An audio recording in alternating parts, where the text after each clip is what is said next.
আমার এই উদযাপন ব্যাপারটাই খুব ভালো লাগে, কারণ আমি যেটা বারবারই বলছি, মাদার্স ডে তো সব দিন আমাদের জীবনে। আমি মানে আজকেই মা আমাকে বলছিল যে দেখ এভরিডে মাদার্স ডে সবাই বলে, খুবই ভালো, রোজ মাকে ভালোবাসো, রোজ।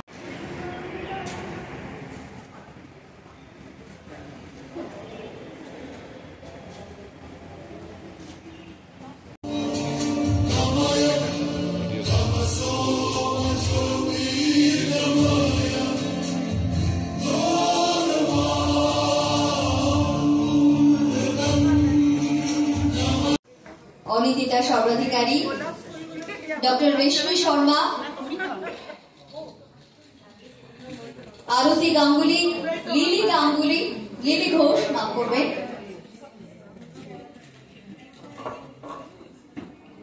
রীনা মুখার্জি। আমার এই উদযাপন ব্যাপারটাই খুব ভালো লাগে, কারণ আমি যেটা বারবারই বলছি, মাদার্স ডে তো সব দিন আমাদের জীবনে। আর উদযাপনটা এখন অনেক বেশি করে হয়, সেইটা আমার খুব ভালো লাগে। মাদার্স ডের উদযাপন হলে আমি চেষ্টা করি সেখানটা উপস্থিত থাকার, মাকে নিয়ে, কারণ ভালো লাগে। উদযাপনেরই তো একটা বিষয় বটে। কাকিমা কি বলবেন মেয়ের সাথে আজকে মাদার্স ডেটা একসাথে? মাদার্স ডে বেশ কয়েক বছর ধরে উদযাপন হচ্ছে বিভিন্ন জায়গায়, আর সেটা সত্যি ভীষণ টাচি। এটার নামও বেলঘরিয়া টাচ। যাই হোক, আমার তো খুব ভালোই লাগছে, কিন্তু আজকে একটা ম্যাজিক হয়েছে যেটা আমি বলি, সেটা আমার শরীরটা সত্যি খুব খারাপ, এবং আমি কাল অবধিকে বলেছিলাম যে কোনো রকমেই আমি আসবো না, কিন্তু আমি এসেছি এবং এখন আমি সুস্থ আছি, ফিট আছি, আমার খুব ভালো লাগছে। মানে আমি এতটুকু অসুবিধা ভোগ করছি না, এটা আমার কাছে একটা ম্যাজিক মনে হচ্ছে। আমাদের কাছে প্রত্যেক দিনই মাকে উদযাপন করার দিন, কিন্তু তবু আজকের দিনটা স্পেশাল। কী বলবে সবকে? আজকের দিনটা মা বলবে? না তিনি বলুন। আমি মানে আজকেই মা আমাকে বলছিল যে দেখ এভরিডে মাদার্স ডে সবাই বলে, খুবই ভালো, রোজ মাকে ভালোবাসো, রোজ মাকে রেসপেক্ট করো, প্রায়োরিটাইজ করো, কিন্তু একটা দিন মাকে মানে মাদের সেলিব্রেট করা উচিত আর গিফট দেওয়া উচিত। গিফট কি পেয়েছো আজকে সকাল থেকে? হ্যাঁ, গিফট তো আছেই, মানে দুই মেয়ের কাছ থেকেই গিফট হয়েছে। আমার তো আরও সন্তানেরা রয়েছে, ছোটো ছোটো মেয়েরা থাকে আমার কাছে, তাদের কাছ থেকে গিফট পেয়েছি। তবে আমার একটা ছোট্ট মেসেজ আছে যেটা বলার, সেটা হচ্ছে যে মাতৃদিবস, জন্মদাত্রী মা ছাড়াও আমাদের দেশ মাতা, বসুন্ধরা মাতা, তাদের কথাটাও কিন্তু আমাদের মনে রাখা উচিত। এবং গিফট হিসেবে তাদের জন্য আমরা যেটা দিতে পারি সেটা হচ্ছে আমাদের স্বার্থহীন ভালোবাসা।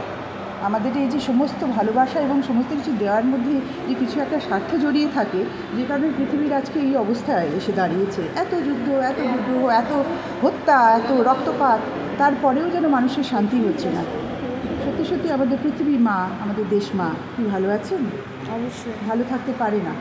সন্তানেরা যখন যুদ্ধে যায়, যখন তারা শত্রুর মোকাবিলা করার জন্য যায়, মা তার কল্যাণ কামনা ঠিকই করে, কিন্তু মায়ের বুক কেঁপে ওঠে, মা তার ভালো চায়, মা যেটা চায় যুদ্ধে যেন না হয়। আজকের এই অনুষ্ঠানে এসে খুব ইমোশনাল, এরকম কখনো হয়নি।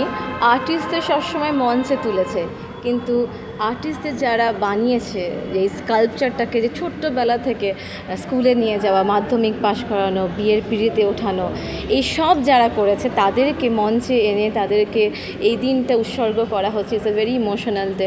আর থ্যাঙ্কস টু বেলঘরিয়া টাচ এই ইনিশিয়েটিভটা নেওয়ার জন্য। এটা খুব ইম্প্যাক্টফুল, আর আমি জানি যে প্রত্যেকটা মায়ের চোখে জল থাকবে। মুহূর্তগুলো এখন আমার খুব ভালো লাগে, যে নানা রকম ভাবে উদযাপন হয়, সেটার জন্য সেই মুহূর্তগুলো আরেকটু বেশি করে বিশেষ হয়ে যায় আর কি আমার কাছে। বিশেষ কারণ মা আজ সকালেও ডাক্তার দেখিয়েছেন, আজ সকালেই ডাক্তারের চেম্বারে মাকে নিয়ে গিয়েছিলাম, কিন্তু মা মনের জোর করে শরীর খারাপকে অতিক্রম করে আজকে এসেছেন এখানে এবং এতক্ষণ রয়েছেন, সেইটা আমার কাছে খুব বিশেষ।